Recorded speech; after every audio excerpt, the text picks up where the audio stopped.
हाय बच्चों, कैसे हो। मैंने 12th क्लास के मैथ की वीडियो बनाई है। तो बहुत सारे बच्चे कहते हैं कि सर हमें 10th क्लास में भी इम्पोर्टेंट टॉपिक्स बता दीजिए मैथ में जो हर साल आते हैं। तो आज मैं सिर्फ और सिर्फ मैथ के बच्चों के लिए वीडियो लाया हूँ जो इम्पोर्टेंट टॉपिक्स है जो हर साल आते हैं 10th क्लास में मैथ्स में जो आते हैं वो मैं आपको बताऊंगा। तो यूपी बोर्ड और सीबीएसई बोर्ड दोनों के लिए टोटल मैं सिलेबस लाया हूं आप सभी के लिए। आप सभी बच्चे ध्यान से देखें। देखो बच्चों, 10th क्लास में मैं आपको टोटल 70 नंबर का मैं आपको ये सब बताऊंगा कि कहां कहां से आएगा। पहला चैप्टर हमारा वास्तविक संख्याएं हैं, रियल नंबर से है। इसमें से 5 मार्क्स का ये हमारा चैप्टर है। इसमें से 3 क्वेश्चन हमारे बनेंगे। एक हमारा 2 नंबर का है, एक 2 नंबर का है, एक नंबर का क्वेश्चन है हमारा। ठीक है बच्चों। तो पहला जो 2 नंबर का है वो क्वेश्चन HCF और LCM वाला है। 2 नंबर का कि दो संख्याओं का HCF या LCM बताओ, यूक्लिड विभाजन विधि द्वारा बताओ या गुणनखंड विधि द्वारा बनाओ। और एक जो क्वेश्चन 2 नंबर का है वो हमारा √3 - 1 ऐसा करके आएगा कि सिद्ध कीजिए कि ये एक अपरिमेय संख्या है, √3 एक अपरिमेय संख्या है या √3 - 1 एक अपरिमेय संख्या है। 2 नंबर का ये आएगा। एक नंबर का है जो हमारा देखो 1300/1500 ये कहेगा कि सिद्ध कीजिए कि बताओ, ये बताइए कि ये शांत है या अशांत है। हमें इसे भाग देना है। अगर वो टोटल कट रहा है, टोटल विभाजित हो रहा है तो वो शांत है। अगर वो टोटल विभाजित नहीं हो रहा है तो वो अशांत है। इस तरीके से 2, 2, 4 और 1, 5 नंबर का हमारा ये पहला चैप्टर है बच्चों। सेकंड चैप्टर हमारा 2 चर वाले रेखिक समीकरण है। लीनियर इक्वेशन को हमें सोल्व करना है। ये मैं आपको बताऊं तो 10 मार्क्स का ये क्वेश्चन है। 5 नंबर के 2 लॉन्ग क्वेश्चन बन जाते हैं या एक 5 नंबर का है, 2 3 नंबर, एक 3 नंबर का, एक 2 नंबर का क्वेश्चन बन जाता है। तो 5 नंबर के ऐसे क्वेश्चन बनते हैं। इसमें 4 विधि है। एक हमारी ग्राफीय विधि है, ग्राफीय विधि, ठीक है। और एक हमारी है, देखो एक हमारी ग्राफीय विधि है, एक हमारी विलोपन विधि है, विलोपन विधि, और एक हमारी प्रतिस्थापन विधि है। एक हमारी प्रतिस्थापन विधि है, एक हमारी है क्रॉस मल्टीप्लाई मतलब वर्ग गुणन विधि। तो 3 है ये हमारे। तो 4 हमारी विधि है। एक ग्राफीय विधि है, एक विलोपन विधि है, एक हमारी प्रतिस्थापन विधि है, एक हमारी वर्ग गुणन विधि है। इन 4 विधि में से 100% बच्चों एक क्वेश्चन हमारा 5 नंबर का आपको जरूर मिलेगा। ठीक है बच्चों, 5 नंबर का एक क्वेश्चन जरूर मिलेगा हमारा। ठीक है बच्चों।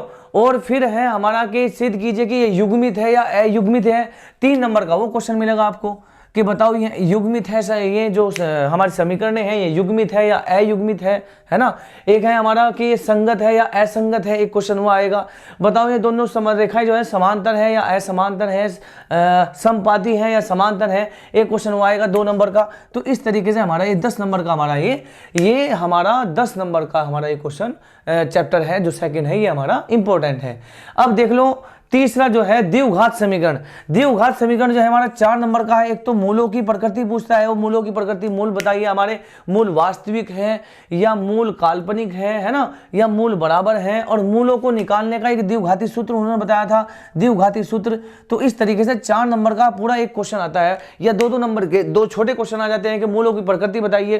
ठीक है बच्चों। तो द्विघाती सूत्र द्वारा उसे उन मूलों को ज्ञात करना ये इंपॉर्टेंट है। या एक ऐसा क्वेश्चन आ जाता है कि इनके 2 मूल बराबर है तो k का मान बताइए। ऐसे करके इक्वेशन आ जाती है kx² 3kx + 3 = 0 के इसके मूल बराबर है तो k का मान बताइए। इस तरीके से हमारे 2 नंबर का क्वेश्चन आ जाता है। तो इंपॉर्टेंट है। त्रिभुज में से हमारा जो है मोस्ट इंपॉर्टेंट है 6 नंबर का हमारा जो क्वेश्चन है वो एक लॉन्ग क्वेश्चन 6 नंबर का इसमें से बनता है त्रिभुज में से। ठीक है जी।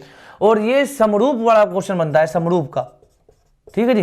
कि सिद्ध कीजिए ये समरूप है, समरूप वाली कंडीशन है, समांतर वाली कंडीशन है, 2 रेखाएं समांतर हैं तो दो रेखा समांतर वाला जो है हमारा ये 6 नंबर का क्वेश्चन बनता है। निर्देशांक ज्यामिति में से बच्चों 2 बिंदुओं के बीच की दूरी का जो है ये 5 नंबर का है। तो 2 नंबर का हमारा 2 बिंदुओं के बीच की दूरी वाला जाता है। और सिद्ध कीजिए कि जो त्रिभुज का जो क्षेत्रफल है वो संरेख है ना। तो संरेख वाला आ जाता है हमारा 1/2। त्रिभुज का क्षेत्रफल है हमारा x1 y2 - y3 ऐसे करके है हमारा फॉर्मूला, x2 y3 - y1 और हमारा प्लस x3 y1 - y3। ये हमारा त्रिभुज का क्षेत्रफल है। अगर ये 0 आ जाता है तो वे संरेख है तीनों बिंदु संरेख है। तो ये निर्देशांक ज्यामिति हमारी 5 नंबर की है।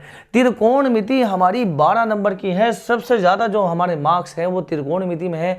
मैं आपको बता दूं, एक सारणी है कि sin 45 का मान 1/√2 है। एक सारणी में आज एक क्वेश्चन आता है, और एक बच्चों सिंपल सा क्वेश्चन आता है, जैसे मैं आपको बता दूं, ये sin 55 और sin cos 35, तो जोड़ के देखो क्या आ रहा है हमारा, जोड़ के हमारा आ रहा है, देखो 5 और 5 10 हो गया, 5 3 8 90 आ गया।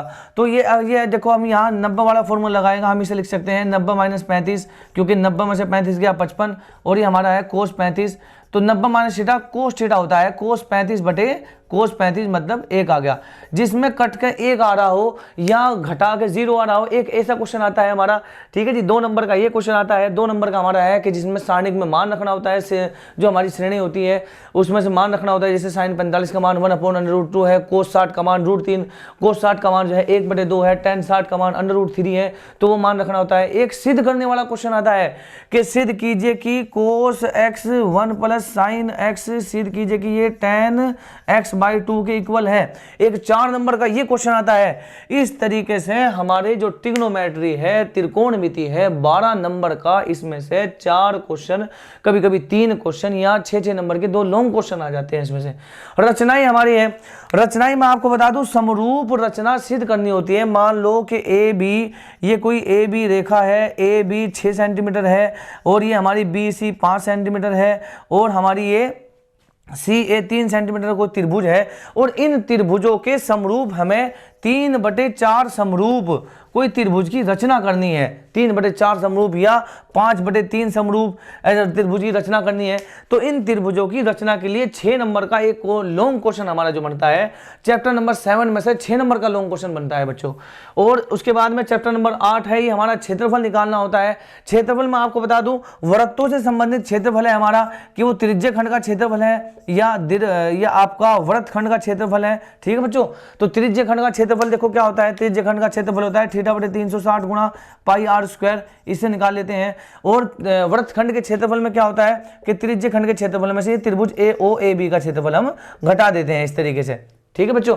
तो ये लॉन्ग इंपॉर्टेंट है हमारा, ये 6 नंबर का आता है, लॉन्ग क्वेश्चन आता है हमारा ये क्षेत्रफल। अब आ जाओ क्षेत्रफल और आयतन। तो ये क्षेत्रफल और आयतन है, ये हमारा बेलन का है, शंकु का है, गोले का है ना बच्चों, घन का, घनाभ का, ये इंपॉर्टेंट है। 8 मार्क्स का हमारा क्षेत्रफल और आयतन आ जाता है। लास्ट का है हमारा सांख्यिकी। सांख्यिकी में 3 लॉन्ग क्वेश्चन है, उनमें से एक क्वेश्चन 100% आता है, या तो वो समांतर माध्य पूछ ले, या वो माध्यक पूछ ले, या वो आपका बहुलक पूछ ले। 3 क्वेश्चन है। तो ये 8 नंबर के हैं, मतलब 2 नंबर 4-4 नंबर के हमारे ये फिक्स हैं, या तो समांतर माध्य पूछ लेगा वो मीन, या हमारा वो माध्य पूछ लेगा, या हमारी वो माध्यिका पूछ लेगा। माध्यिका के 2 फॉर्मूले आपको पता है, सम संख्या है तो अलग फॉर्मूला लगता है, विषम संख्या है तो अलग फॉर्मूला लगता है, एक संचयी बारंबारता वाला लगता है फॉर्मूला। तो ये हमारा सांख्यिकी जो है हमारी, ये 8 नंबर की आती है। पृष्ठीय क्षेत्रफल और आयतन हमारा 8 नंबर का आता है। तो मैं आपको बता दूं, एक तो त्रिकोणमिति हमारी मोस्ट इंपोर्टेंट है, एक हमारी जो 2 चर वाली रेखाएं हैं ये मोस्ट इंपोर्टेंट है, और एक हमारे जो आयतन और क्षेत्रफल वाला है, और हमारा सांख्यिकी है। बच्चों अगर आप जो है 1 2 3 4 5 चैप्टर कर लोगे तो मुझे उम्मीद है 40 नंबर का आप कर लाओगे। तो अच्छे से तैयारी करो बच्चों। और जितने भी आपके यार दोस्त हैं जो 10th क्लास में पढ़ते हैं, उन सबको ये वीडियो भेजें। टाइम बहुत कम है, अच्छे से तैयारी करें बच्चों।